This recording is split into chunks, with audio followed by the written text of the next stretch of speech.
우리 하나님의 말씀은 베드로전서 3장 15절 16절입니다. 우리가 오늘부터 관계전도를 이제 살펴갈 건데, 참 우리가 많이 우리 자신들을 참 진지하게 돌아봤으면 좋겠어요.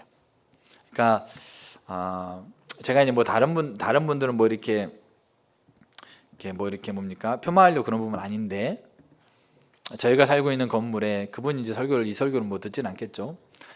들으면 좀 큰일 나는데, 저희가 이사 왔을 때, 제가 살고 있는 집에 이사 왔을 때 어느 날 한 분이 이렇게 문을 막 두드리는 거죠. 그래가지고 시끄럽다고, 이제 층간소음 있죠. 시끄럽다고 왔는데, 알고 봤더니 저희 집은 3층이고 그분은 지하 1층에 살고 계신 분이에요. 올라왔어요. 그래가지고 그럼 2층하고 1층은 뭘까? 이런 생각을 했었어요. 참 2층은 너무 고맙다. 그분이 이제 2층은 영락교회 장로님과 권사님인데 3층에 목사님이 있으니까 차마 시끄럽다고 얘기를 못 할 수 있는 것 같긴 한데, 근데 그런 건 아닌 것 같아요. 그래서 또 저희들도 참 이렇게 감사의 인사를 드리고 했었는데 지하 1층에서 올라왔어요. 그래가지고 시끄럽다.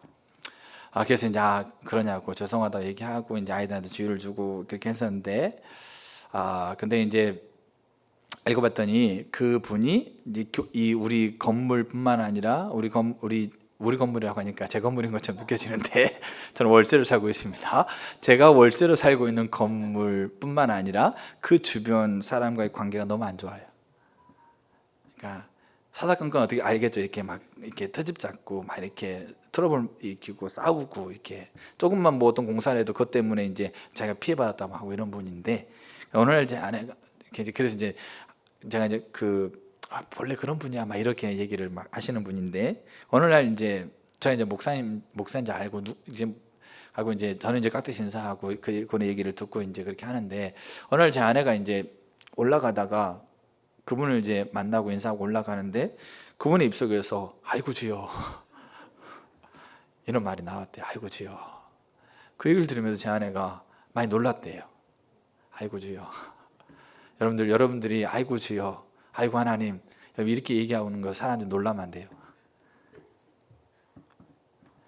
아시겠죠? 우리가요, 이게 우리 자신을 정말 많이 돌아보셔야 돼요. 관계 전도는 있지 않습니까? 정말 우리 자신을 많이 돌아보는 시간이 돼야 돼요. 그럼 내가 내 관계 안에서 내가 어떻게 살아야 되는가를 다시 정말 진지하게 고민하는 시간 돼야 돼요. 그래야 복음이 흘러가게 돼 있어요. 복음이라는 이 놀라운 가치가 그래야 흘러가게 돼 있다는 얘기죠. 그래서 우리가 저 또한 마찬가지죠. 저 또한 제 삶의 모습 속에서 하나님이 기뻐하지 않는 모습들이 이렇게 많을 거예요. 근데 우리가 돌아가면서 돌이키면서, 그럼 어떻게, 오늘은 제가 이 관계전도의 개관적인 부분을 볼 건데, 왜 그렇게 해야 되는지 두 가지를 이야기를 할 거고, 그럼 우리가 어떻게 해야 되는지에 대한 방향성들을 얘기하면서 그거 하나하나씩 살펴보는 것들을 오늘 베드로전서 3장을 통해서 우리가 같이 살펴보려고 합니다. 그래서 누구 하나 이야기가 아니고 우리 모두 이야기고, 사실 오늘날 처해 있는 대한민국 교회에 대한 이야기입니다. 그러면 우리는 이 이야기에 우리는 귀를 기울여야 될 필요가 있다고 생각합니다. 자, 그러면 성경 본문 보겠습니다. 15절, 16절, 사실 16절 이렇게 전반부까지가 해당되는 건데, 그래도 16절까지 같이 읽겠습니다. 같이 한번 읽겠습니다. 시작. 너희 마음에 그리스도를 주로 삼아 거룩하게 하고 너희 속에 있는 소망에 관한 이유를 묻는 자에게는 대답할 것을 항상 준비하되 온유함과 두려움으로 하고 선한 양심을 가지라. 이는 그리스도 안에 있는 너희의 선행을 욕하는 자들로 그 비방하는 일에 부끄러움을 당하게 하려 함이라. 아멘. 여기 15절과 16절 선한 양심을 가지라까지가 관계 중심 전도의 모든 게 거의 다 들어있습니다. 그래서 이게 방향성입니다. 그래서 제가 마지막에 요게 이런 것들이 필요하고 이러한 것들을 앞으로 살펴보고 이런 것들이 우리 가운데 회복돼야 됩니다. 그럼 우리 가운데 관계 안에서 하나님의 복음이 흘러가는 통로가 되는 겁니다. 그래서 그 부분들을 이제 전체적으로 좀 보려고 합니다. 우리 PPT 한번 이제 좀 띄워봐 주시고요.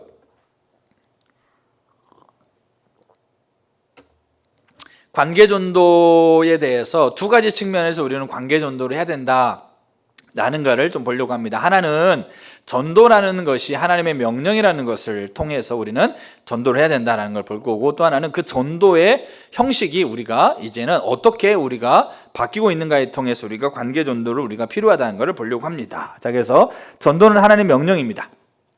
자, 이 전도는 하나님 명령이라는 걸 가장 잘 보여줄 수 있는 구절 중에 하나가 창세기 12장에 나와 있는 아브라함에 대한 이야기입니다. 사실은 하나님이 세상을 창조하고 나서 처음 만든 사람의 이름이 뭡니까? 아담입니다. 알겠죠? 아담의 뜻이 사람이라는 뜻입니다.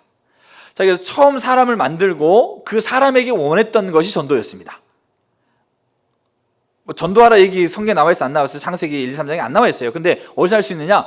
생육하고 번성하고 다스리고 지켜라. 이 말이 전도하라는 말입니다. 그러니까 아담과 하나님과의 관계에서 주고 있는 생명을 그대로 네가 하나님이 창조한 창조 세계 가운데 그대로 유지시키고 관리하고 연결시키고 그리고 이어가라. 이 말이 이 창세기에 나와 있는 이 말입니다. 그게 전도하는 말입니다. 근데 이 말을 통해서 하나님이 그에게 사명을 맡겼는데 그게 실패합니다.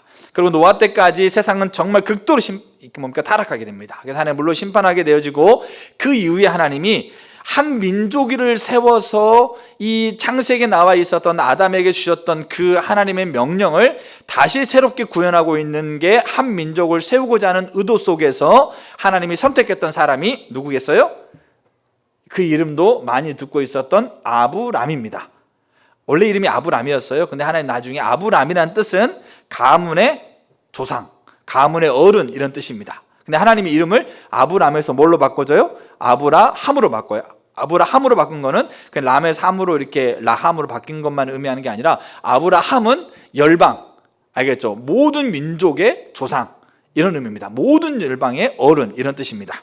그래서 자, 그때 아브람을 세워서 하나님이 하고 있는 게 창세기 12장 1절부터 3절입니다. 여기에 중요하게 들어있는 문장이 세 문장입니다.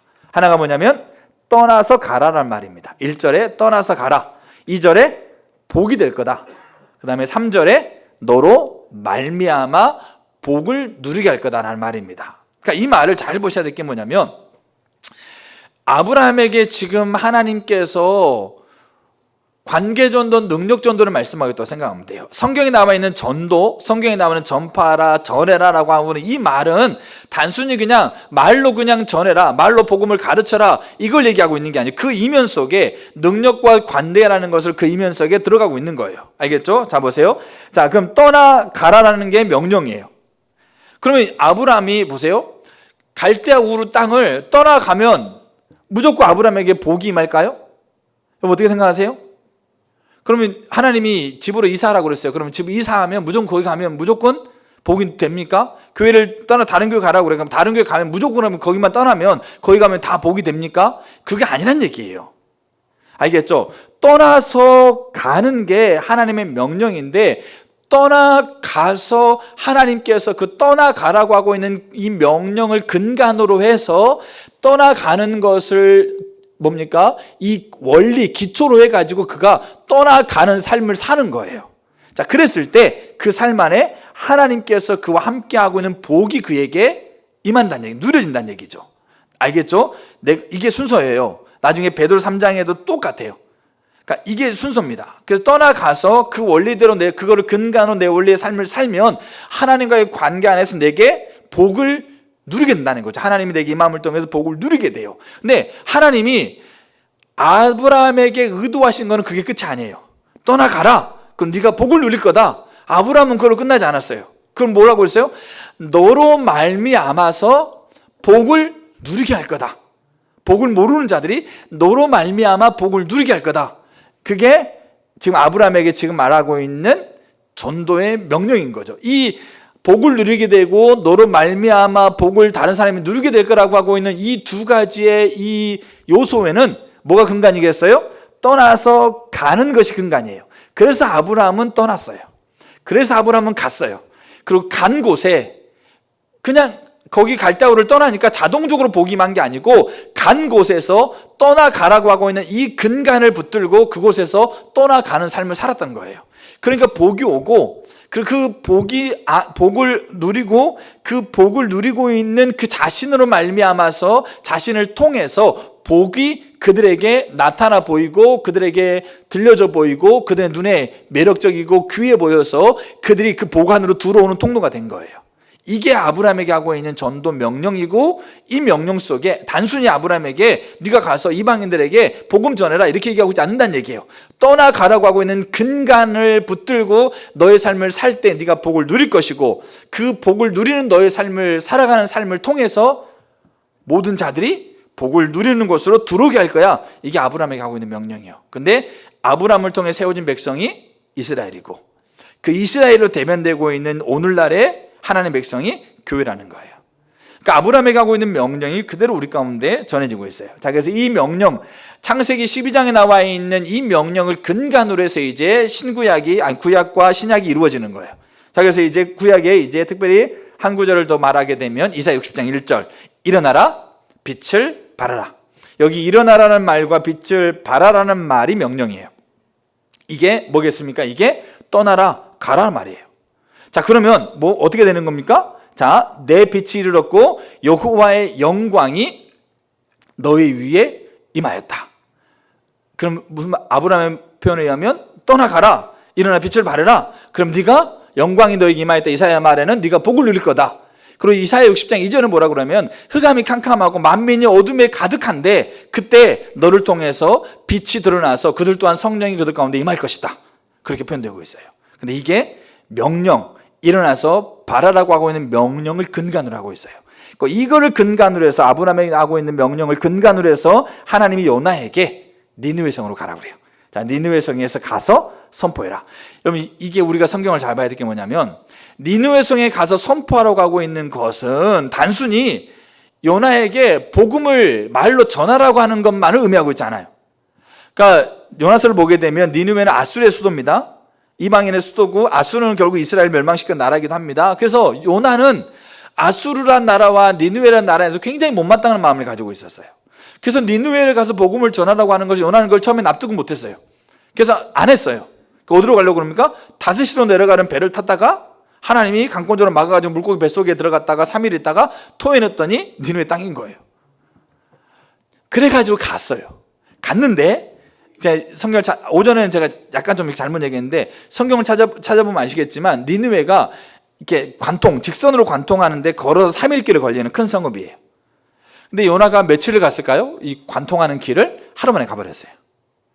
잘 보세요. 지금 니느웨로 가서 선포하러 가고 있는 것은 단순히 말로써 메시지를 전하라는 것만 의미하고 있지 않아요. 거기에서 너로 말미암아서 복을 누리는 것을 포함하겠다는 얘기죠. 근데 요나는 니느웨로 가서 아수르라는 이방인과 그 아수르의 수도인 니느웨 사람들에게 복음을 전하는 게 못마땅한 거예요. 그러니까 그곳에서 그런 말미암아서 복음을 흘러보내는 것이 못마땅한 거죠. 그래서 3일 관통에 3일을 걸리는 것을 하루 지나가면서 뭐 했겠어? 건성건성 하나님이 심판할 겁니다. 당신 그대로 살면 하나님이라는 분이 당신을 그대로 두지 않을 겁니다. 이러면서 그냥 건성건성 한 거예요, 쉽게 말해서.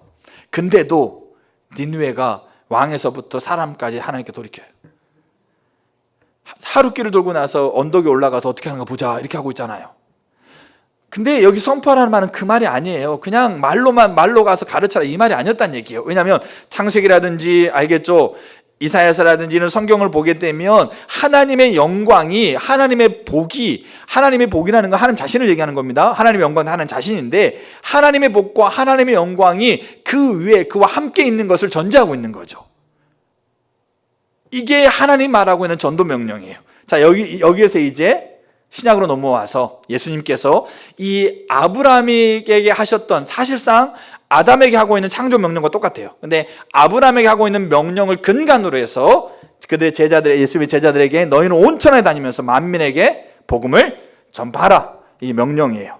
그리고 성경에 보시게 되면 잘 보셔야 될 게 뭐냐면 이 누가복음 24장에서도 예수님 분명하게 얘기하고 있는 게 뭐냐면 보세요. 또 이르시되 이같이 성경을 보세요. 자, 이에 그들의 마음을 열어 성경을 깨닫게 하시고 45절이면 46절에 또 이르시되 이와 같이 그리스도가 고난을 받고 제3일에 죽은 자 가운데서 살아나신 것과 또 그의 이름으로 죄사함을 받게 하는 회개가 예루살렘에 시작하여 모든 족속에게 전파될 것이 기록됐으니 이게 어디에 기록됐냐면 구약이 기록됐단 말이에요. 구약에 예수가 이 땅에 오셔서 메시아로 오셔서 모든 일을 구속하시는 십자가의 죽으심과 부활이 구약에 기록됐는데, 이 구약에 기록된 것이 이제 뭡니까? 예루살렘부터 시작해서 온 족속에게 전파될 것이 기록됐는데, 그 전파를 누가 하라는 얘기죠? 너희가. 여기서 말하는 너희는 예수의 제자들과 그 당시에 예수님을 믿는 모든 자들을 가리키는 거예요. 너희가 이 일의 증인이라. 그 모든 것에 전파되는 것에 너희가 그 일을 해야 되라고 하고 있는 명령이라는 거죠. 자, 그리고 우리가 너무나 잘 알고 있는 마태복음 28장 나와 있는 예수님 마지막, 예수님 승천하시면서 제자들이 하고 있는 마지막 말씀, 너희는 가서 모든 족속으로 제자를 삼아 아버지와 아들과 성령의 이름으로 침례를 주고 내가 너희에게 가르친 모든 것을 지키게 하라. 여기 말하고 있는 가서 가르쳐 지키게 하라, 이게 명령이에요. 자, 우리가 알다시피 전도는 뭐다? 하나님의 명령입니다. 근데 이 전도가 하나님의 명령인데 우리는 이 전도를 이제 뒤에 보면 알겠지만 전도를 말로써 가르치고 선포하는 개념으로 이해한다는 얘기예요. 근데 아브라함에게 하나님께서 말씀하고 있었던 이 말씀, 사실상 제가 강조하지만 창세기 때 아담에게 했던 하나님의 창조 명령과 똑같은데, 이 관점에서 이거를 근간으로 우리가 생각해야 돼요. 왜냐하면 그 떠나가라 그 삶 안에서 복이 임하고 그 복이 너를 통해서 흘러가는 것이 전도예요. 근데 우리는 이것에 대한 이해가 우리는 너무나 많이 알겠죠? 소홀한 채 복음을 전파하라, 복음을 뭡니까? 가서 전해라 그렇게 하니까 말로써 전하는 것, 알겠죠? 말로써 가르치는 것, 말로써 그렇게 복음을 설명해 주는 것, 그것에 우리는 전도의 포커스가 가 있다는 얘기죠. 근데 성경에서 말하고 있는 부분은 그것을 포함하지만 그것만을 의미하게 하는 게 아니고 그 이면에 이 복이 임하는 것, 복 대신 그리스도, 영광이 너희의 위에 임하는 것이 근간이 되고 있다는 얘기예요. 이 관점을 잘 보셔야 돼요. 그래서 이거를 가지고 우리가 전도는 하나님의 명령인데, 이 전도는 하나님의 명령 안에 4가지 요소가 포함되어 있어요. 자, 4가지 요소가 포함되어 있는 게 뭐냐면, 간략하게 보게 되면 하나는, 전도는 그렇기 때문에 보편적인 하나님 명령입니다. 그러니까 보편적인 하나님 명령이라는 말은 뭐겠어요? 전도는 사역자들, 목사, 전도사, 아니면 전도위원회 위원장, 아니면 뭐 전도에 특별한 은사가 있는 사람, 이런 사람들에게 하라고 하나님께서 명령하신 게 아니었다는 얘기죠. 왜냐하면 아브라함에게 얘기하고 있었던 복이 너에게 임할 거다. 그러면 그들에게만 복이 임하는 거예요. 알겠죠? 그러면 전도사, 목사, 알겠죠? 특별하게 전도 은사가 있는 사람, 특별하게 뭡니까? 어떤 이 사역을 맡은 사람, 그 사람이 전도자를 명령했다면 그 사람에게만 복이 임하고 우리는 그냥 복이 없는 거예요. 쉽게 말해서. 이게 아니란 얘기죠. 그럼 뭐겠어요? 전도는 보편적인 하나님의 명령. 그러니까 이 보편적인 하나님의 명령이라는 말이 뭐냐? 자, 보세요. 고린도전서에 바울이 이렇게 얘기합니다. 11장 26절에 너희가 이 떡을 먹으며 이 잔을 마실 때마다, 여기 떡을 먹고 잔을 마신다는 말은 고린도 교회가 성찬식을 한다는 얘기죠. 그러니까 예수님이 잡히시기 전날 제자들과 마지막 만찬을 하면서 떡을 나눠주면서 이 떡을 먹어라. 이 떡은 너희를 위해서 찢긴 내 살이다. 포도주를 주면서 이 잔을 마시라. 너희를 위해서 흘린 내 피다. 그러면서 하시는 얘기가 너희가 이걸 기념해라. 그러니까 떡과 포도주가, 떡이 예수님의 살이 되는 것도 아니고 피가 예수의 피가 되는 것도 아니고 포도주가 예수의 피가 되는 것도 아니에요. 이걸 기념하는 거죠. 뭘 기념하냐? 예수의 십자가의 죽으심과 부활, 그 십자가의 죽으심과 부활의 역사적인 사실이고, 그게 우리에게 어떤 의미인가? 그 의미가 이례적인 것이 아니고 지금도 우리에게 살아있는 의미로서의 그 예수의 십자가와 부활을 생각하고 기념하고 삶을 그곳에 두란 얘기예요. 그게 성만찬이에요. 그래서 근데 보세요. 바울이 뭐라고 그러냐면, 자, 이 떡을 먹고 이 잔을 마실 때마다, 그러니까 성만찬에 참여할 때마다, 그러니까 우리는 뭐 성만찬 우리는 뭐 절기 때만 하는데 우리는 안 하는데 이런 얘기가 아닙니다. 아시겠죠? 성만찬은 의식으로서 성만찬이 있고 우리의 삶에서 십자가의 부활과 죽으심을 기억하는 게 성만찬이에요. 자, 그래서 그때마다 주의 죽으심을 그날까지 전하는 거다. 알겠죠? 그러면 누가요? 너희가. 그럼 여기 너희가 누굴까요? 그 당시 고린도 교회에서 성만찬에 목사면 참여했을까요? 성만찬에 뭐 특별하게 어떤 뭡니까? 전하는 뭐 은사가 있는 사람만 참여했을까요? 아니면 뭐 어떤 특별한 직분이 맡겨진 사람만 참여했을까요? 아니에요. 고린도 교회를 보게 되면 교회에 예수님이 있는 모든 자들은 성만찬에 참여할 수 있는 자격을 가졌고 다 참여했어요. 근데 고린도 교회가 엉망이다 보니까 조금 삶이 좀 부유한 사람이 있어요. 삶이 여유로운 사람. 그 사람들은 여러 가지 할 일이 이렇게 많지 않기 때문에 먼저 교회에 왔어요. 근데 삶이 조금 이렇게 좀 복잡하고 좀 이렇게 어려운 사람들은 그 일들을 다 처리하고 와야 되니까 좀 늦게 왔어. 근데 먼저 왔던 사람이 와가지고 떡이나 포도 다 마셔버린 거야. 나중에 온 사람은 먹지도 못해. 그래서 거기서 그렇게 교회가 엉망이다 보니까 그렇게 먹다가 죽은 사람도 있었어요. 근데 여기서 말한 너희는 누구냐면 누구겠어요? 고린도 교회 전체를 가리키는 거예요. 이게 어떤 소수의 사람들에게 성만찬 하고 나서 전도해라 이런 얘기가 아니라는 얘기예요. 하나님의 자녀로서 예수의 십자가 부활을 맛보고 예수의 십자가 부활을 기념하는 모든 자들은 전하는 거예요. 자, 그리고 이거를 베드로전서 1장에서 베드로 이렇게 얘기를 해요. 자, 보세요. 이 섬긴 바가 자기를 위한 것이 아니요 너희를 위한 것임이 계시로 알게 되었으니, 이게 무슨 말이냐면 이 섬긴 바는 뭐냐면 구약에 메시아가 이 땅에 오셔서 우리를 구원하고 이스라엘을 회복할 거라는 것을 모든 구약에 있는 이스라엘 백성이 다 알았을까요? 몰랐을까요? 어떻게 생각하세요? 몰랐어요. 누구만 먼저 알았을까요? 선지자 계열의 그룹들이 먼저 안 거예요. 이해가 되시죠? 그러니까 구약시대에는 모든 사람에게 성령이 임하지 않았어요. 특별한 사명을 부여한 자들에게 성령이 임했거든요. 근데 그 특별한 사명 중에 하나가 선지자 계열, 왕, 제사장, 선지자.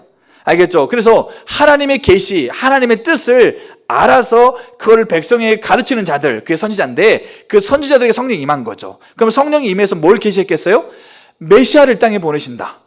그럼 메시아가 우리의 죄를 구원하고 이스라엘을 회복할 자다. 지금 상황이 어려워도 하나님이 우리를 회복할 거다. 이 계시를 깨달아서 이 계시를 이스라엘 백성들에게 전하는 자를 선지자였어요. 근데 이렇게 이 섬김 뭐겠습니까? 그 선지자들이 그렇게 메시아에 대해서 전하고 가르치고 백성들을 돌보는 섬김을 얘기를 합니다. 자, 이 섬김한 것은 자기를 위한 게 아니고 너희들을 위한 거였다. 그리고 그 섬김을 통해서 너희가 뭐 했겠어요? 너희가 계시로 처음에는 몰랐다가 그 섬김을 통해서 계시를 아는 자들의 섬김을 통해서 너희가 그거를 계시를 깨달았지 않느냐, 이 얘기를 하는 거예요. 베드로전서, 베드로후서는 베드로가 쓴 서신이에요. 그럼 베드로가 누구한테 썼느냐? 나중에 이제 다음 좀 보면 알겠지만 1장 1절을 보게 되면 소아시아 지역에 있는, 그러니까 예루살렘 교회에서 흩어진 자들이 소아시아라는 지역 곳곳에 막 흩어졌어요. 근데 그 지역은 막 불교가 가득한 땅, 무속신앙이 가득한 땅, 아니면 이슬람이 가득한 땅, 그런 땅이에요. 그 다음에 하나님을 대적하는 그룹들이 막 그냥 온 사방에 가득한 땅. 근데 그 땅에 그들이 가 있는 거예요. 근데 그들이 가 있는 그들한테 뭐라고 그러냐면 너희들이 처음에는 몰랐지 않았느냐. 근데 선지자들이 그렇게 계시를 받아서 그 계시를 알고 계시를 너희들에게 말하고 가르치고 섬김을 통해서 너희들에게 했던 것들을 하나님이 너희에게 깨닫게 하셔서 계시로 깨달았지 않느냐, 이 얘기한 거예요. 그러면 너희들이 지금 있는 그곳에서 넌 어떻게 해야 돼? 이 얘기를 쓰고 있는 거죠. 그러면서 하는 얘기가 뭐예요? 자, 그걸 계시로 알게 되지 않느냐, 그들이 섬겼기 때문에 그 섬김을 통해서 너희가 깨달았지 않느냐. 여러분, 누군가가 복음을 전했기 때문에 여러분들이 계시로 복음을 깨달은 거예요.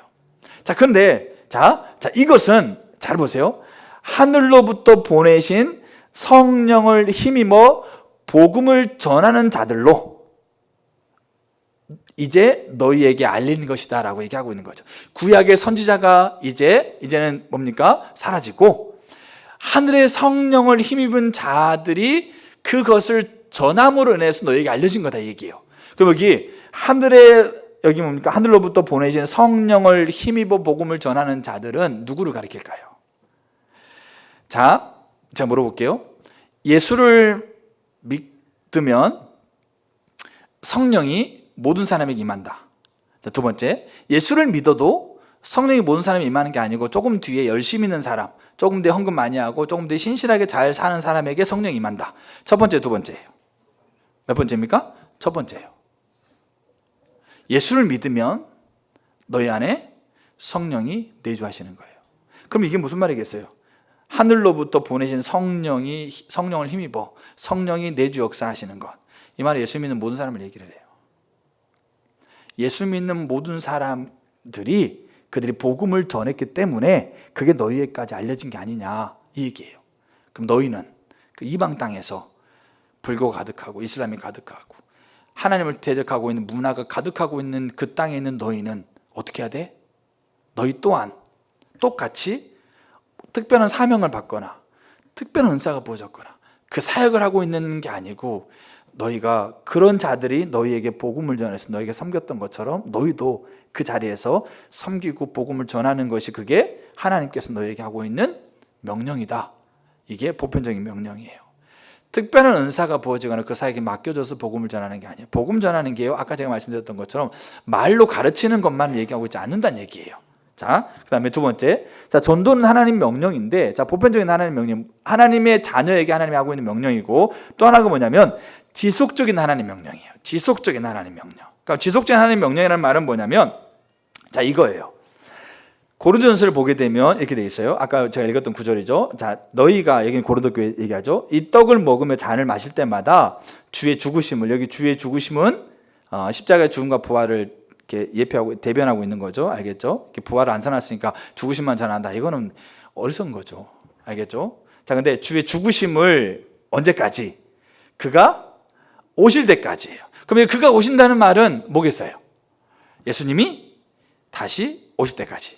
왜냐하면 사도행전 1장도 나와 있고 마태마가 누가복음의 마지막 장들에도 다 기록되고 있는 승천의 기록을 보게 되면 특별히 사도행전의 1장 이렇게 나와 있어요. 구름 타고 올라가신 주님이 올라가시고 나서 천사의 음성이 들리죠. 오신 대로, 올라가신 대로 그대로 다시 오신다 이거죠. 언제까지? 주님이 오실 때까지. 바울은 그렇게 얘기합니다. 내가 복음 전파함은 내가 열심히 너희를 가르치는 건 너희를 한 사람으로 온전하게 설 때까지 내가 한다 이렇게 얘기하고 있어요.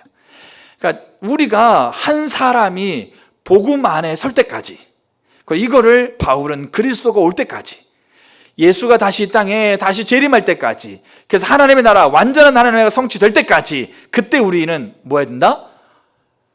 떠나 가라라고 하고 있는 이 명령의 근간으로 복을 누리고 복의 통로가 되는 전도자의 사명을 살아야 된다 이 얘기하고 있는 거죠. 그리고 여기 고린도서 9장 16절, 이거는 정말 중요한 구절 중에 하나예요. 나중에 또 이제 보면 알겠지만, 자, 내가 복음을 전할지라도 자랑할 것이 없으면 내가 부득불한 것이라 이렇게 되어 있습니다. 여기 복음을 전할지라도라고 있는 말이 현재형이에요.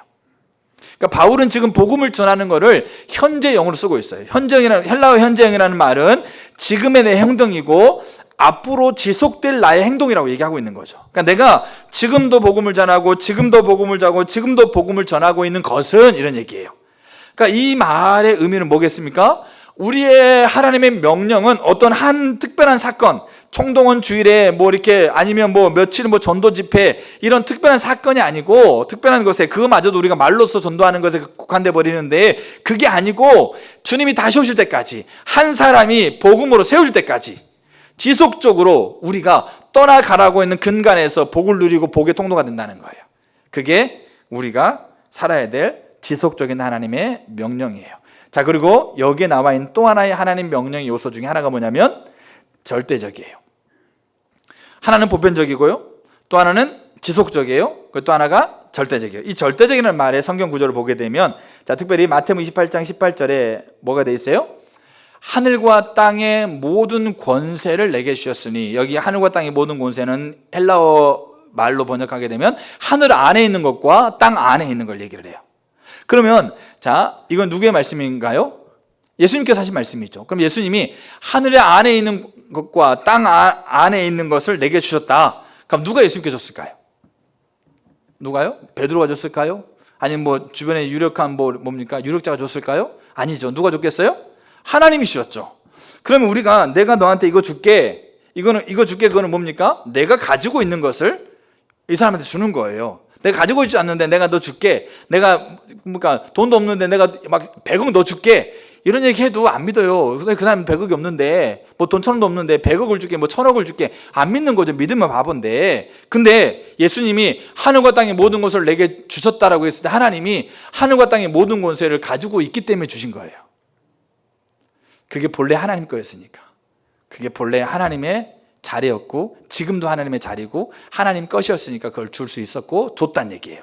하늘 안에 있는 이 권세는 자격을 가리킵니다. 다스리고 지키고 유지할 수 있는 권세를 가리켜요. 자격을 가리키는데, 하늘 안에 있는 것, 땅 안에 있는 것에 다 그거를 지키고 뭡니까? 보호하고 그 다음에 처분하고 할 수 있는 권리가 누구에게 있는 거죠? 하나님에게 있고, 그 하나님이 그가 가지고 있는 것을 아들에게 주신 거예요. 이 얘기인 거죠. 그럼 하나님 뭐라는 거죠? 이 하늘 안에 있는 것과 땅 안에 있는 모든 것을 갖고 있는 유일한 분이라는 얘기죠. 통치자이고 지도자이고 인도자이고 왕이시라는 얘기죠. 그 하나님의 명령인 거죠. 그 하나님이 주신 그 아들 하나님의 명령 가라, 그렇게 해라. 자, 그리고 이거를 이제 바울이 이걸 받았어요. 이게 고린도서 9장 16절이에요. 이 말에 우리가 여기 빨간 글씨 보게 되면 부득불, 내가 복음을 전함은 자랑할 것이 없다. 왜냐하면 내가 부득불한 거다. 그리고 내가 복음을 전하지 않으면 내가 화가 있을 거다. 여러분, 이 말을 우리가 오해하면 안 돼요. 자, 보세요. 이 부득불이라는 말을 이렇게 같은 비슷한 뉘앙스로 우리가 썼던 사람이 누구냐면, 물어볼게요. 누굴 것 같으세요? 비슷한 뉘앙스, 우리가 이해하고 있는 같은 뉘앙스로 쓰고 있는 사람이 구약에 한 사람이 있었어요. 성이 사시고 이름이 우리예요. 그럼 이름이 뭡니까? 그래도 누구지? 이렇게 하면 좀 심각합니다. 사울이라는 사람이 있어요. 블레셋과 전투에서 사무엘이 제사를 지내고 오기까지 기다렸어요. 7일을 기다렸는데 안 오니까 제사를 지냅니다. 제사를 지내자마자 사무엘이 도착해요. 그때 사울이 했던 얘기가 그거예요. 부득불, 부득이하게 제사를 어쩔 수 없이 제사를 지냈습니다. 그 말의 의미가 아니에요. 이 말이 내가 복음을 전하지 않으면, 내가 전도하지 않으면 하나님의 저주와 하나님 심판이 내게 있을까 봐 내가 부득이하게 어쩔 수 없이, 알겠죠? 내가 전할 수밖에 없다, 이 얘기가 하는 게 아니었다는 얘기예요. 이 말이 뭐냐 이거예요. 여러분, 바울은 하나님을 믿는 유대인이었습니다. 그리고 그것도 정통적이면서 골수 유대인. 그 말은 그들의 유일한 신앙의 대상은 누구밖에 없는 거죠? 하나님밖에 없는 거예요. 그리고 하나님이 아닌 것이 하나님처럼 대우받는 것을 견딜 수가 없는 거예요. 심지어 그들을 죽여서라도. 그래서 바울은 골수 유대 하나님을 믿는 유일신 사상을 가지고 있는 자였기 때문에 그거를 침범하고 있는 인간 예수가 자기가 하나님이라고 얘기하고 있고 그 추종자를 모아가고 있는 것을 그냥 둘 수 없는 거예요. 그래서 그들을 잡아서 죽이는 자리까지 가요. 과격하게. 근데 그게 그에게는 정당했어요. 그에게는 그가 하나님을 사랑하고 하나님이 유일한 분이라고 했기 때문에 그걸 침범하는 것, 구약에 보게 되면 내 영광을 나누지 않겠다, 내가 질투로 질투하겠다, 나를 멸시한 자를 내가 멸시하겠다, 이런 구절들이 10%란 구절이 있기 때문에 그게 정당했어요. 그들에게는. 그래서 그렇게 예수를 그렇게 거짓으로 치부하고 그리고 그 예수를 따르는 추종자를 죽이는 자리에 가다가 다메섹에서 누구 만납니까? 그 예수를 만나요. 근데 이 사울의 기록을 보게 되면 그렇게 하나님을 추종해서 하나님만을 믿으면서 그 하나님의 길을 따라서 심지어 자기가 사람을 잡아서 죽이는 자리까지 자기를 내어놓으며 가도 그 삶에는 행복이 없었어요. 만족이 없었고 더 하나님의 그 의의 기준 앞에 자기가 못되고 있는 자기의 모습들을 보면서 더 어둠에 눌리고 더 죄책감에 눌리고 더 우울한 거죠. 더 불안한 거죠. 그러니까 하면 할수록 더 열심히 하는 거죠. 왜? 더 열심히 해가지고 그걸 해결해 보려고, 더 찾아가지고 더 알아가지고 그 안에 있는 불안과 우울과 그 염려들을 해결해 보려고 누구보다 열심히, 그러다 보니까 사람 죽인 자가 가는 거잖아요. 근데도 해결 안 되는 거였어요. 그래서 그가 죄인 중에 괴수, 로마서 7장에서 이 사망이 음침한 자리에서, 이 사망의 어둠에서 누가 나를 건져낼까, 이 곤고한 이 사망이 자기를 누르니까 도저히 이걸 헤어날 수가 없는 거죠. 근데 누구 만나고 오세요? 예수 만나고, 부활하신 예수 만나고, 그 부활하신 예수가 하나님이 이끄시고 그 십자가의 죽으심을 통해서 하나님이 용서의 생명을 주시고 있는 분이라는 걸 만나는 순간 8장 1절에 그리스도 예수 안에 있는 모든 자들에게 주시는 생명으로 인해서 정죄함이 없는 그 죄의 고리가 확 끊어져 버렸어요. 이거를 바울이 만난 거예요. 그러니까 그 안에 그동안 그렇게 자기를 억제했고 얽매였고 불안하고 염려하고 더 열심히 할 수밖에 없는, 그리고 할 때마다 더 죄책감을 느끼고, 왜냐하면 하다 하면 할수록 있지 않습니까? 우리는 더 죄책감 느끼게 돼 있어요. 왜냐하면 하다 하면 할수록 그게 더 높아 보이거든요. 차라리 안 하면 그냥 모르고 그냥 살아요. 그냥 차라리 안 하면 그냥 마음 편안하게 살아. 근데 열심히 노력하면 더 보이거든요. 그러니까 더 자기 자신이 더 힘들어지는 거죠. 그렇다고 안 하란 말이 아니에요. 근데 이 사울이 예수를 만났다는 거예요. 만나면서 그가 하나님의 주시는 그 메시아이신 예수님이 하나님으로서 이 땅에 오셔서 자기를 위해 십자가에 죽으시고 자기의 모든 죄를 대성물로 십자가에 죽으셨고 다시 살아나서 내 모든 죄를 해결하신 유일한 분으로 와 계셨고, 그가 나를 부르고 나를 사랑하고 나를 함께 있기를 원하는 걸 깨달으면서 그 안에 들어간 거예요. 그러니까 이 안에 있는 오호라 나는 곤고한다라고 했던 그 모든 게 다 해결되면서 결코 정죄함이 없다. 이 사랑에서 누가 우리를 끊겠느냐? 그 사랑에서 끊을 자가 없다라고 하면서 감격에 겨워 있는 거예요. 너무나 기뻐서 그 감격에 겨워 있는데 하나님이 그에게, 예수님이 그에게 그 생명을 주고 사랑을 주고 감격함에 있는 그에게 뭐라고 그러냐면, 사울아, 네가 가지고 있는 이 생명 있잖아, 나는 이 생명을 너를 통해서 열방에 흘러보내기로 한다. 너를 이방의 사도로 세웠다. 너를 내가 뭐로 세웠다? 이 너가 지금 누리고 있는 이 너무나 감격스러운 이 죄의 고리를 끊어버리는 이 생명을 니를 통해서 내가 열방에게, 너와 똑같이 힘들어하고 신음하고 있는 자들에게 내가 이 생명을 흘러보내는 통로로 내가 너를 세울 거야. 이러니까요, 바울이 견딜 수가 없는 거예요. 아, 그렇구나. 내게 생명을 줄 뿐만 아니라 나는 지금 뭡니까? 죄인 중에 괴수로 예수 모르고 하나님만 알면서 줄기차게 예수님을 비난할 뿐만 아니라, 여러분 스데반이 죽을 때요, 사울이 뭐 하고 있었어요? 그 옷을 들고 있었어요. 그거 죽은 거 당연하다고 얘기했던 거예요. 그렇게 잡아주고 있었는데 이 못나고 이 하찮고 이 정말로 죄인 중 괴수인 나를 사랑하셔서 구원한 것만 해도 감사한데, 그 죄가 끊겨진 것만 해도 너무 대단하고 감격스럽고 어찌할 바를 모르겠는데 나를 통해서 이 거대한 생명을 흘러보낸다고요? 이게 그에게는 뭐겠습니까? 얼마나 가치 있고 얼마나 영광으로 다가오고 있는지를 아셔야 돼요. 이게 그 말로 쓴 게 부득불이란 말이에요. 이게 주석을 찾아보면 이렇게 되어 있어요. 제가 읽어드릴게요. 여러분 잘 아셔야 돼요. 그래서 어쩔 수 없이 하는 것을 의미하는 것이 아니라 의무가 나에게 부과된 것으로 번역해서 하나님께서 나에게 허락하시고 나에게 부여하신 하나님의 영광을 드러내는 절대적인 의무로서의 의미라는 거죠. 필연성, 절대성, 그게 나한테 부과됐다. 근데 이 부과된 것은 예수를 모를 때 알겠죠? 다른 사람이 와가지고 당신을 이방의 사도로 세웠습니다라고 얘기하면 이게 알겠냐고요. 오히려 그냥 너 잘 왔다 그러면서 데리고 가버리지. 그래도 안 하냐고 안 가려고 그러잖아요. 처음에는 가면 잡을까 봐. 그런데 이 복음을 그가 만났잖아요. 복음 대신 그리스도를 만났는데 이 복음 대신 그리스도를 만나는 자신이 도저히 복음을 드러낼 수 없는 창피한 모습인 거죠. 하찮은 모습인 거죠. 근데 나에게 이 사역을 맡기는 거죠. 그 영광스러운 그 복음을 드러내는 통로로 나에게 사역을 맡겼다. 이게 그에게 절대적인 하나님의 신임과 하나님의 은혜로 부여된 의무라는 것을 본 거예요. 그러니까 내가 그거를, 그 의무를 내가 행하는 거다. 그러니까 나는 자랑할 게 없어. 전도 많이 한다고 자랑할 것도 없고 사람들에게 열심히 한다고 자랑할 거 없어. 왜? 하나님께 내게 주고 있는 그 은혜에, 그 사랑에, 그 기쁨에 내게 맡겨준 절대적인 영광의 자리이기 때문에 내가 그걸 하는 것이 당연하고 나에게는 기쁘고 행복하고 만족하는 거야. 근데 그걸 하지 않으면 나는 마음이 슬퍼. 마음이 너무 아파. 마음이 너무 괴로워. 이게 화가 있다는 거예요. 하나님의 저주가 있는 게 아니에요. 하나님이 나를 심판하고 나를 칠까봐, 내가 지금 있어야 될까 하나님 빼앗아갈까봐 내가 억지로 어쩔 수 없이 하가, 이 얘기 아니에요. 그거를 하는 게 하나님 나에게 부여해 준 권리인데, 제가요 목회자로 되면서 어떨 때는 목회자가 된 게 너무 힘들 때도 있었어요. 근데 그럴 때마다 하나님이 저에게 말씀하셨던 부분들, 하나님 만나면서 주신 부분들이, 목회자로 될 수 없는 제가 하나님을 아는 것도 너무 대단한 건데 목회자로 될 수 없는 저를 하나님께서 그렇게 세워가고 있는 것 자체가, 이거는 하나님이 주신 은혜 아니면 안 되더라고요. 그러니까 그게, 이 자리가 너무 감사한 자리예요. 너무 기쁜 자리예요.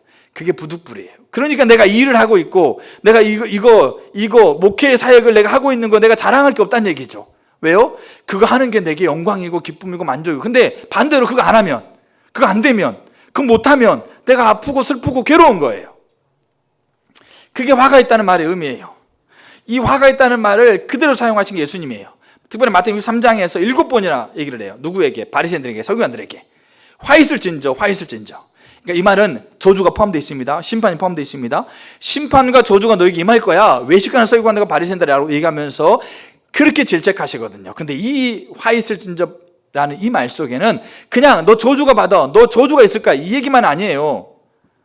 예수의 십자가는 예수를 긍정하는 자들에게도 십자가가 필요했고, 그 십자가가 그들에게 예수의 십자가였었고, 예수를 적대시하고 예수를 무시하고 혐오하는 자들에게도 예수는 십자가가 그들에게 십자가였어요. 화 있을진저라고 외치고 있는 바리새인들, 너희는 저주받으니까 제껴버리고 안 된다, 이게 아니고 그 화라는 말 속에 이 바울이 가지고 있는 이 감정이 포함되어 있어요. 너희가 그 심판에서 돌이키지 않으면 내가 아파. 너희가 거기서 떠나지 않으면 내가 너무 슬퍼. 너희들이 그 자리에서 벗어나지 않으면 나 정말 죽을 것 같아. 이 얘기인 거죠. 그게 바울의 얘기예요. 근데 이게 어디서 나왔을까요? 이게 하나님의 절대적인, 하늘과 땅 하늘 안에 있고 땅 안에 있는 권세자이신 하나님이, 그 권세자이신 하나님께서 내게 위임하고 있다는 이 절대적인 의무, 이 필연성, 그 절대적인 의무와 필연성이 내게 무거운 짐이나 귀찮은 게 아니고, 이게 나에게 복음을 알고 나니까 그 복음의 통로가 되는 것이 너무나 가치 있고 기쁘고 행복한 것을 아는 것이 부득불이고, 그걸 하지 않을 때 내 마음이 너무 힘들고 너무 아프고 너무 슬프다라고 하는 것이 화 있을진저라는 말의 의미예요. 이게 절대적인 명령이기 때문에 바울이 이거를 하고 있는 거죠. 보편적이에요? 지속적으로 해야 돼요? 절대적이에요. 근데 그게 또 하나가 있어요. 전도는 보세요. 자, 아름답게 여기시는 하나님의 명령이에요. 우리는 참, 저 여러분들이요, 세상의 아름다움을 추구해요. 그래서 많이 바르고 많이 입고 많이 걸치고 또 많이 뭡니까? 들고, 다 뭡니까? 세상에서 말하는 아름다움이에요. 세상에서 말하는 아름다움을 추구하기 위해서 많이 걸치고 많이 입고 많이 바르고 하는데, 그렇게 세상에서 말하고 있는 아름다움에 만족하지 못해서 많이 힘들기도 하고, 때로는 그것 때문에 자존감이 떨어지기도 하고, 그것 때문에 막 의기소침해지기도 하고, 이런 게 막 많아요, 세상은. 근데 세상에 주는 아름다움은 우리를 진정한 아름다움으로 우리를 데려갈 수가 없고, 우리에게 생명을 줄 수가 없는 거예요. 우리에게 만족을 줄 수가 없는 거예요. 여러분, 그래서 아무리 치장해도 만족하시던가요? 아무리 걸쳐도 만족하시던가요? 내가 정말 좋은 걸 걸쳤는데 나보다 더 좋은 거 걸친 사람 만나면 내가 걸치고 있는 거요? 그게 하찮아 보이는 거예요. 더 좋은 거 걸치기를 원하고. 그러니까 만족을 줄 수가 없는 거예요. 왜냐하면 인간은 본질상 아름다운 존재인데 세상에 주고 있는 아름다움을 가지고 아름다운 존재가 될 수 없는 존재였던 거예요. 누가? 하나님, 인간을 창조하신 자의 아름답게 여기시는 것이 그 인생을 진정한 아름다운 것으로 그가 누리고 느끼게 되어지고 그 아름다운 존재가 되어지는 것이 인간의 본질적인 모습이에요. 근데 그 아름다움을 찾기보다는 다른 아름다움을 찾다 보니까 자기 자신이 아름답지 않은 거예요. 그렇게 되게 돼 있어요. 근데 이제 이 아름다움, 이게 뭡니까? 전도는 아름답게 여기시는 하나님의 명령이라는 거죠. 그러니까 이게 무슨 말이냐? 보세요. 이사야 52편에 이렇게 돼 있어요. 52편 7절에 자, 소식을 전하고 공포하고 가져오고 공포하며 하는 자, 이게 하나님 아까 했던 보편적이고 지속적이고 절대적인 명령에 순종해서 복음 전하는 자의 발이 어찌 그리 뭐하는가? 아름다운가 돼 있어요. 뭐가 아름답다고요? 우리는 이게 이제 있어요. 그 모습이, 아니면 그 손이, 그 얼굴이, 그 뭐 이렇게 허리가, 알겠죠? 이런 게 아름다운가 그러는데 뭐가 아름답다고요? 발이. 그러니까 물론 이제 가는 것을 상징하는 부분도 있지만, 여러분 주석이나 책을 찾아보고 설교집을 찾아보게 되면 이거에 대해서 이런 얘기를 많이 써요. 발은 그 당시에 가장 하찮게 여겨지고 가장 지저분하고 가장 오물이 많이 묻어 있는 걸 의미한다. 여러분, 무좀 있는 발 있지 않습니까? 갖다 대면 누가 만지겠어요? 남편은 잘 안 만지려고 해요. 종이가 빈장갑 끼고 거기다 목장갑 끼고 빈장갑 끼고 그러면서 덜덜 떨면서 면봉으로 만지고 그렇게 하는 분도 계실 수 있는데 잘 안 만지려고 그래요. 근데 그렇게 많은 것이 묻어 있고 그리고 오물이 묻어 있고 그리고 하찮게 여겨지는 건데 그게 아름답다는 거죠. 누가 보기에. 세상은 그걸 아름답다고 얘기하지 않아요. 세상은 그거를 그렇게 아름답게 가치로 여기지 않는다는 거죠. 근데 누가요? 하나님이 그걸 가르치게 여긴다는 거죠. 그거를 로마서에서 바울이 이렇게 얘기를 합니다. 자, 어찌 전파리요 기록된 바 아름답도다 좋은 소식을 전하는 자들이요 들의 발휘함과 같으니라 이렇게 돼 있어요. 그러면 자, 이 아름답게 여기시는 것의 열매가 뭔가를 제가 성경 두 구절 읽어드릴게요. 그게 아가서예요. 아가서 2장 10절 나의 사랑하는 자야 내게 말하여 이르기를 나의 사랑 내 어여쁜 자야. 그러니까 아름답게 여기시는 거죠. 나의 사랑 어여쁜 자야. 근데 그렇게 하고 끝나는 게 아니고 그때 뭐라고 나왔냐면 일어나서 함께 가자. 누가요? 솔로몬 왕이 그 당시에 고대 군동을 장악하고 있고 모든 것을 갖추고 있는 왕이 그 술람미 그 지역에 있는 그 여인 한 사람에게 너 참 아름답다. 너 참 너무 사랑스럽다. 근데 그걸로 끝나는 게 아니에요. 그렇게 품평하는 거 아니에요. 나와 함께 일어나서 가자. 그 말은 뭐겠어요? 내가 있는 곳에 너를 데리고 가고 싶다는 얘기죠. 그럼 내가 있는 곳은 뭐겠습니까? 내가 누리는 걸 얘기하는 거죠. 내가 맛보는 것, 내가 가지고 있는 것, 그것을 함께 누릴 수 있는 곳으로 너를 데리고 가겠다. 세상의 아름다움은요 데리고 갈 수가 없게 돼 있어요. 줄 수도 없게 돼 있어요. 그리고 아가 4장 9절 내 누이 내 신부야 네가 내 마음을 빼앗았구나. 너의 눈으로 한 번 보는 것과 내 목에 구슬 한 깨미로 내 마음을 빼앗았구나. 내 누이 내 신부야 너의 사랑이 어찌 그리 아름다운지 내 사랑은 포도주보다 진하고 내 기름의 향기는 각양 향품보다 향기롭다. 봐보세요. 진하고 향기로워서 너에게 내 마음을 빼앗겨서 너와 함께 있을 수밖에 없는 상태로 만들어버렸구나. 굉장히 매력적이어서 내가 너에게 갈 수밖에 없게 만들어버렸구나 라고 얘기하고 있는 거예요. 이게 아름답다라고 얘기하고 있는 거예요. 누가요? 왕이. 알겠죠? 그 전부를 가지고 있고 만왕의 왕이신 분이 함께 있을 수밖에 없는 상태가 아름답게 여겨지는 거예요. 근데 이 전도가 하나님 뭐라고 그러냐면 전도가 그 아름답게 여겨지는 그 모습이라는 거예요. 이게 아름답게 여기시는 명령이에요. 그래서 뭐 우리가 전도에 대해서 우리가 이 명령을 좀 잘 이렇게 곰곰이 돌이켜 보게 되면 얼마나 너무나 놀라운 건지를 알아야 돼요. 얼마나 하나님께서 우리에게 가치 있는 것을 명령하고 있는 건지를 알아야 돼요. 그래서 우리는 이제 관계 전도가 우리 가운데 해야 되는 이유는 뭐냐면 전도가 하나님의 명령이니까. 자, 두 번째 이유가 있어요. 자, 보세요. 우리가 이제 이걸 이제 보시게 되면 자, 새신자. 자, 교회에 이제 이렇게 등록한 새신자 중에서 교회를 어떻게 오게 됐느냐라는 것에 대해서 전도받은 사람이 75%, 그 다음에 스스로 온 사람이 25%. 알겠죠? 교회에 이제 더해진 사람들을. 자, 그 다음에 이제 보세요. 자, 지난 10년 이내, 그러니까 2015년에 이제 김선일 교수, 이분이 굉장히 유명한 교수인데 그분이 발제를 했어요. 그러니까 지난 10년 이내에 침례, 세례를 받은 267명을 조사했는데 당신이 왜 교회에 오게 되었고 왜 세례를 받게 됐습니까? 조사했더니 이런 퍼센티지가 나왔어요. 자, 아는 사람의 권유 52%, 그 다음에 수련회 전도 집회 12%, 그 다음에 특별한 계기가 없어. 그냥 스스로. 여러분 그래서 스스로 교회 나온 사람 있어요? 없어요?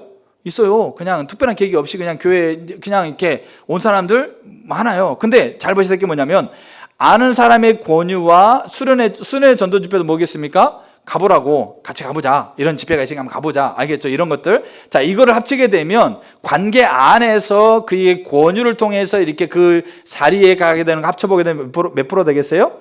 64%가 돼요. 그러니까 267명 중에 60% 이상이 뭡니까? 아는 사람, 관계를 통해서 복음과 복음의 자리에 놓여지게 된 거예요.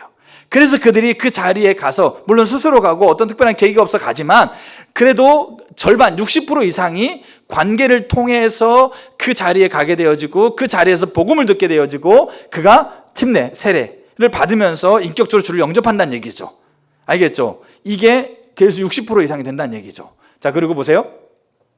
그 전도받는 사람들의 비율을 보게 되면 자, 가족, 친구, 이웃, 직장, 기타. 알겠죠? 그러니까 이 상황을 보게 되면 잘 보셔야 될게요. 기타는 뭐겠습니까? 그냥 불특정 다수의 사람이라 보시면 돼요.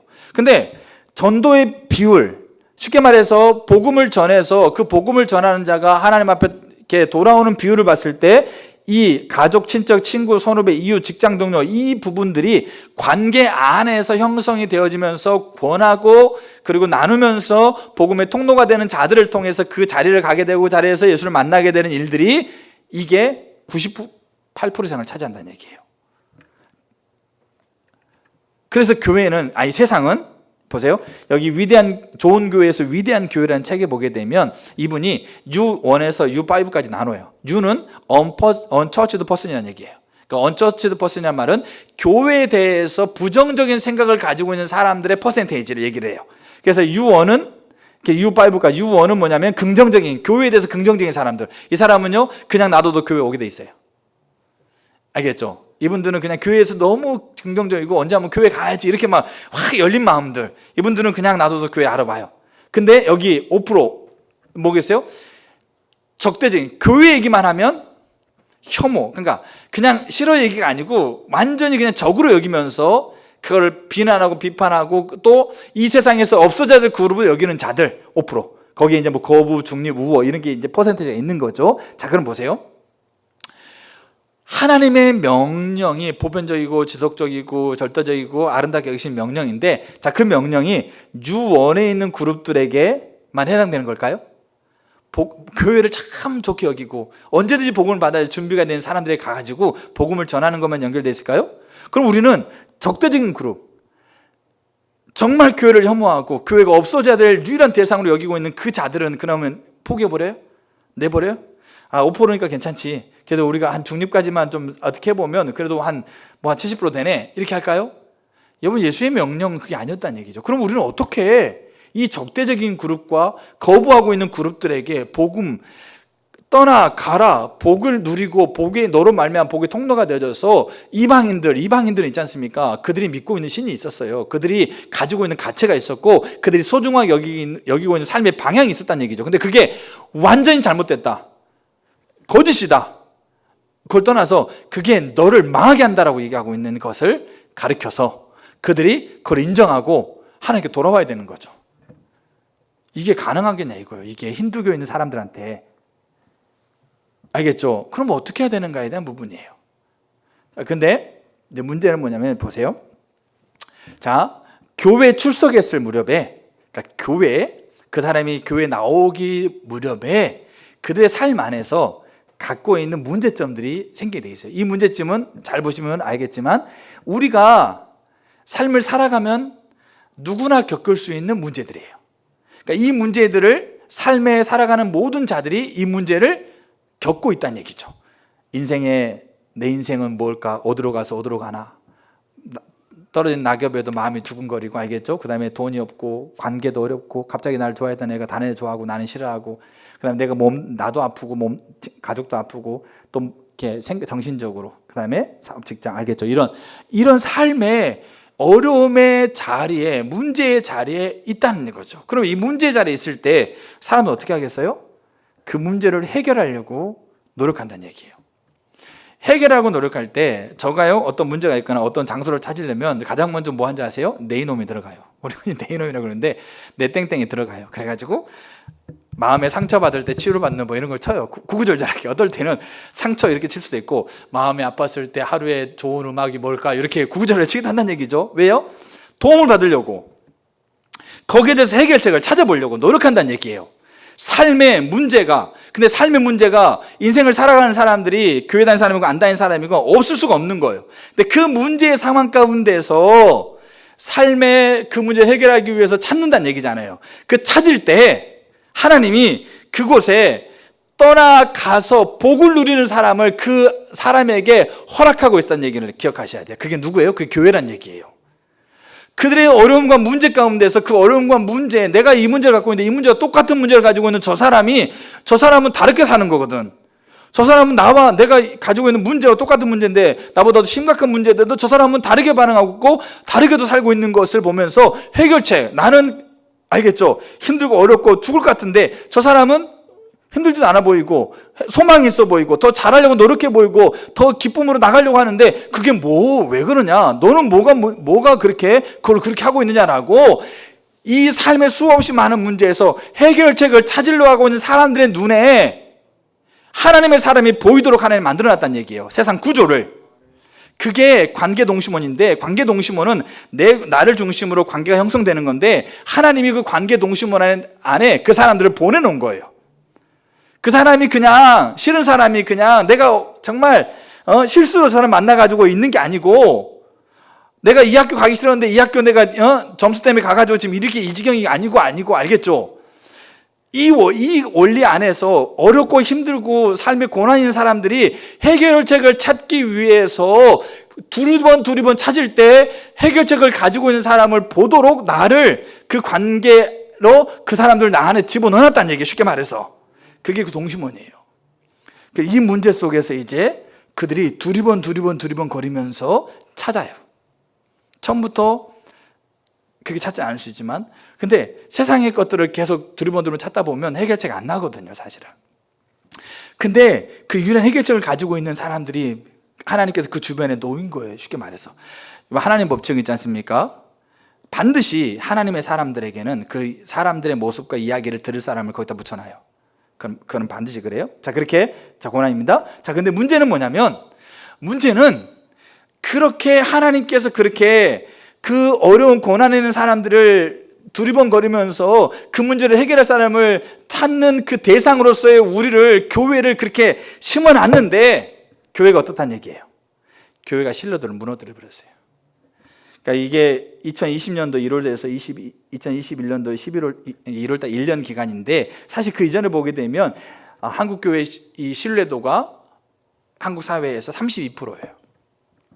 심각한 거죠. 근데 여기에서 더 떨어졌어요. 코로나 기간 동안에 11%가 급속히 추락해. 1년 동안에. 그렇게 여러분, 이 하락, 신뢰도 하락 곡선이 있지 않습니까? 그렇게 이렇게 떨어지지 않아요. 그러니까 수년에 걸쳐서 그냥 잠잠하게 이렇게 떨어지는 거거든요. 근데 1년 사이에 그냥 이렇게 떨어지는 거예요, 쉽게 말해서. 그렇게 21%가 이 한국 사회가 교회를 신뢰하는 신뢰도예요. 지금은 급속하게 떨어졌죠. 그 떨어진 이유 중에 하나가 이렇게 얘기했죠. 언어, 불일치, 교회 비리, 부정부패, 타종교회 배타자, 알겠죠? 자, 그리고 이제 제가 지금 뭘 말씀드린 걸 잘 보셔야 돼요. 어떤 그 원리에서, 자, 지하철에서 없어져야 될 모습. 그러니까 2012년도에 이제 1000명을 대상으로 설문조사했어요. 자, 2위가 뭐냐면 술 취한 사람이에요. 지하철에서 없어져야 될 모습. 1위가 뭔지 아세요? 1위가 전도예요. 삶의 어려운 고난 속에서 해결책을 찾아가고 있는 자들에게 해결책과 대안으로 제시해주고 있는 하나님의 사람들, 교회 공동체가 지금은 세상에서 없어져야 될 뭡니까? 모습과 단체와 사람들로 세상이 그렇게 보고 있다는 얘기죠. 자, 불신자들의 전도를 경험한 것을 보게 되면 보세요. 자, 길거리 전도가 28%, 주보나 전단지를 나눠준 전도가 26%예요. 2004년도지만 알겠죠? 이거 다 합치게 되면 뭡니까? 거의 한 60% 가까이 돼요. 알겠죠? 자, 그러면 이제 이렇게 불신자들이 전도를 이제 경험했는데 보세요. 자, 전도받은 경험이 개신도가 81%예요. 여러분, 불교 전도 안 합니다. 아주 간혹가다 이렇게 두드리면서 이렇게 모금함하고 있는 거지, 불교 절의를 건파하기 위해서 이렇게 중들이 다니고 있는 거 보셨어요? 거의 없어요. 근데 누구만 유독하게 전도를 하느냐? 누구만입니까? 교회만. 여기 개신도에는 신천지, 하나님의 교회 다 포함되어 있어요. 자, 그렇게 개신교가 전도를 해요. 왜요? 우린 전도 명령이니까. 자, 근데 그때 2005년의 기준에 의하면 그때 느낌을 얘기했을 때 부정적인 느낌이 84%예요. 사람들의 그 전도를 받은 사람의 그 느낌이 부정적인 게 84%예요. 알겠죠? 그 다음에 보세요. 그래서 우리가 이 전도는 하나님의 명령이고 아브라함에게 하고 있는 명령을 근간으로 해서 이제 명령이 계속해서 우리에게 선포되고 있는데, 그때 지금까지 전도는 뭐냐면 전도를 전하는 자의 중심이었어요.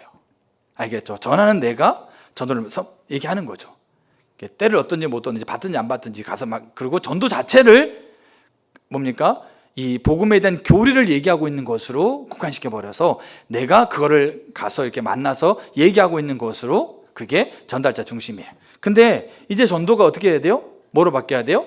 전도를 받는 자의 중심에서 복음을 흘러보내는 것으로 바뀌어야 돼요. 그러면 그 사람의 마음에 좋기 위해 살아, 이 얘기가 아니에요. 우리가 이걸 잘 이해하셔야 돼요. 자, 그래서 보세요. 그래서 전달자 중심의 전도에서는 뭐가 중요했겠어요? 메시지. 그래서 사형리, 하나님의 사랑, 죄, 심판, 그 다음에 십자가, 그 다음에 영점, 그리고 쭉 얘기해주고 이거 읽어보고 그렇게 하면 예수님께 너희 안에 있다라고 하고 있는, 이게 여러분 이 메시지가 있지 않습니까? 이 메시지가 의미 없다고 얘기하고 있는 게 아니에요. 이 메시지가요, 진리 맞아요. 이 메시지가 근간이 돼야 돼요. 근데 이 메시지를 얘기하고 나누고 그대로 하고 있는 것이 전도로, 우리가 그거로 너무 이렇게 이 시각을 좁혀놨다는 얘기, 쉽게 말해서. 근데 그래서 메시지를 강조하는 그런 의미라 보시면 돼요. 그 메시지가 중요하지 않다는 얘기 아니에요. 그 복음의 진술을 담고 있는 메시지입니다. 자, 메시지가 냈는데 이 메시지가 오늘날에는 어디에 담겨져 있었냐면 전도를 전하는 자들의 인격과 삶에 담겨져 있어야 돼요. 이게. 그래서 보세요. 인격과 삶이 빠진 메시지는 듣지 않아요, 지금은. 정말 선하고 정말 신실한 모습으로 포장되어 있고 그렇게 보이고 있는 사람이, 뭐 정치인 정치계, 뭐 경제인 경제인이지만 한 번에 어떤 게 실수로 인해서 완전하게 무너져 버리는 게 요즘 세상이에요. 그래서 근데 아까 제가 말씀드리고 싶은 거는 교회가요, 그렇게 무너져 있다는 얘기예요. 그래서 교회가 하고 있는 말을 안 들어요, 사람들이. 자, 복음은 문을 여는 거예요. 문을 열고 그리스도를 받아들이는 거죠. 복음 대신 그리스도를 문을 열고 받아들여야 돼요. 그래서 예수님이 그 안에 들어가셔야 돼요. 근데요, 세상은 어떻게 되냐면 여기 집 문이지 않습니까? 근데 집 문, 요즘 아파트에 보게 되면 집에 누구 찾아가더라도 그 집에 진짜 직접 못 들어가요. 집 들어가기 전에 뭐가 있어요? 문이 하나 또 있어요. 여러분, 저희 집은 없어요. 근데 문이 하나 또 있어요. 좀 더 좋은 집 보여줄게요. 자, 제가 살고 싶은 집. 알겠죠? 그러니까 이 대저택의 좋은 문에 들어가기 위해서 있는 문이 열려야 돼요. 이 게이트웨이라고 그러는데 지금 문이 두 개예요. 복음의 문을 열고 그들이 복음을 받아들이기 위해서 그들 안에는 뭡니까? 그 복음에 들어가기 위한 빗장의 문이 열려져야 돼요. 알겠죠? 근데 이 빗장의 문 자체를 우리가 못 열고 있어요. 그들이 닫아버렸다니까요. 우리 이야기에, 우리의 소리에 그들이 닫아버렸어요. 그래서 요 안에 있는 사람들이 들을 수가 없어요.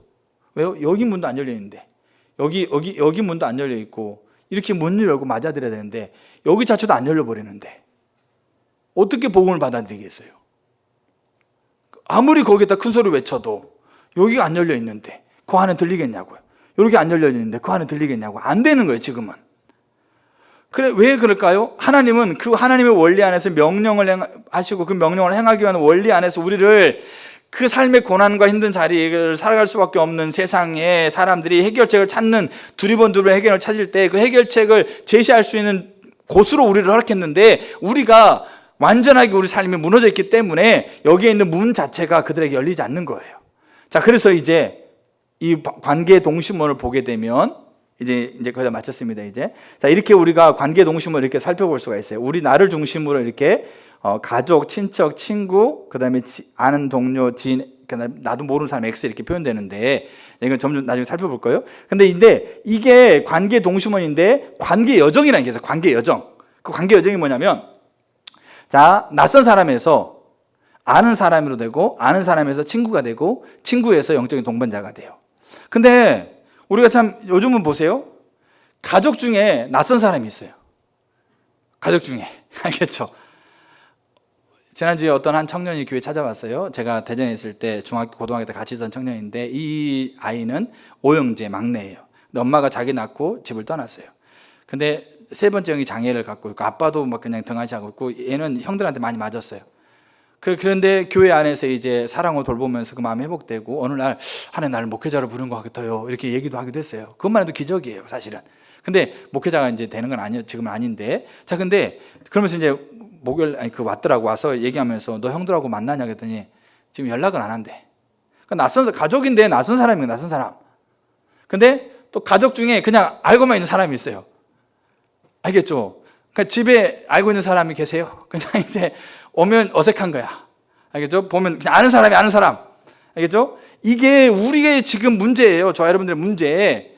왜냐하면 나라는 존재가 이 관계 동심을 하는 자들을 하나님께서 이 상황 속에서 해결책을 찾을 때 해결책을 주는 존재로서 나를 이 땅에 그 관계를 만들어 놨다는 거예요, 하나님이. 근데 이 가족이 낯선 사람이고 가족이 아는 사람이면 안 된다는 얘기죠. 또 일상이 뭡니까?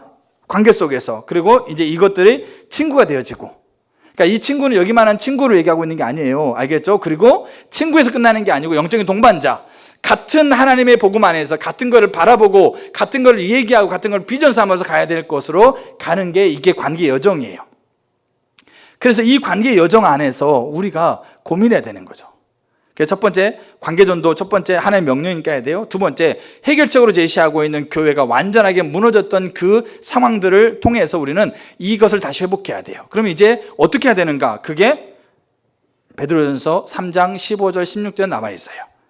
자, 여기에는 이 성경 구절을 분해하게 되면 중요한 단어가 이렇게 나와요.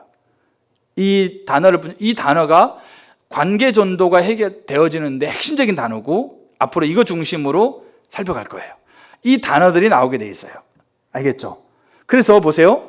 여러분, 마음은 뭐겠습니까? 그냥 우리의 감정을 얘기하고 있는 게 아니라 우리의 의지와 우리의 삶의 본질을 주도하는 근간이 되는 자리예요. 그 근간이 되는 자리에 누가 와 계셔야 돼요? 그리스도가 와야 돼요.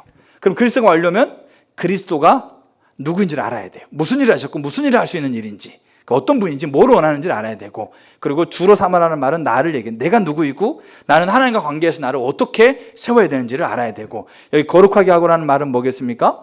그 정체성 안에서 내가 세상을 향해서 어떻게, 마태복음 6장에 예수님은 너의 착한 행실을 보고 하나님께 돌아오게 하라. 베드로 3장을 보게 되면 3장 1절에 해서 아내들아 너의 착한 행실을 보고 남편들이 교회 나오게 해라, 이런 얘기 쉽게 말해서. 이게 순서예요. 자, 그리고 나서 그렇게 거룩하게 상대방에게 착한 사람이 돼야 되고, 그래서 선한 사람이 돼야 되는데, 그렇게 되면 소망이 우리 가운데, 그 소망은 뭐겠습니까? 예수의 생명이 우리 가운데 부어지게 돼 있어요. 그럼 그 생명이 사람들에게 보여요. 그럼 그걸 물어요. 물었을 때 우리가 그거를 나는 이것 때문에 그래, 그렇게 대답을 하는 건데, 이 대답을 할 때 중요한 자세가 이제 온유함과 두려움과 선한 양심을 갖는 거예요. 그래서 자, 너희 마음에 그리스도를 주로 삼아 거룩하게 하고 너희 속에 있는 소망에 관해서 묻거든 대답할 말을 준비해라. 온유함과 두려움으로 하고 선한 양심을 가지라. 이 구절이 우리가 회복돼야 될 관계전도의 핵심이고, 그리고 우리를 통해서 하나님의 선한 영향력과 사랑을 흘러보내는 놀라운 통로가 되는 것의 핵심이에요. 그러니까 저와 여러분들이 이 부분들을 하나씩 살펴갈 거예요. 그러면서 우리가 이제는 회복해야 돼요. 시간이 없어요. 시간이 많지 않아요. 내가 사랑하는 사람들이 오늘 내일 내 앞에 있을 줄 모른다는 얘기예요. 시간이 많지 않아요. 우리 인생 허비할 시간도 없고 우리 인생을 다른 것에 쏟아버릴 시간도 없다고 봐요. 그래서 우리가 이 부분들을 여러분들이 기도하면서 고민하면서 같이 고민해가고, 또 그것들이 회복돼 가는 걸 통해서 이제 우리가 실제적으로 하나님께서 복을 누리게 되고 너로 말미암아 복을 누리게 하는 이 전도의 근간이 되어지는 일들을 하나님이 일으키시기를 원하십니다. 그 일들이 우리 가운데 일어나기를 축복합니다. 아멘. 우리 같이 이렇게 좀 반주에 나오시고 같이 좀 기도했으면 좋겠습니다. 기도하시.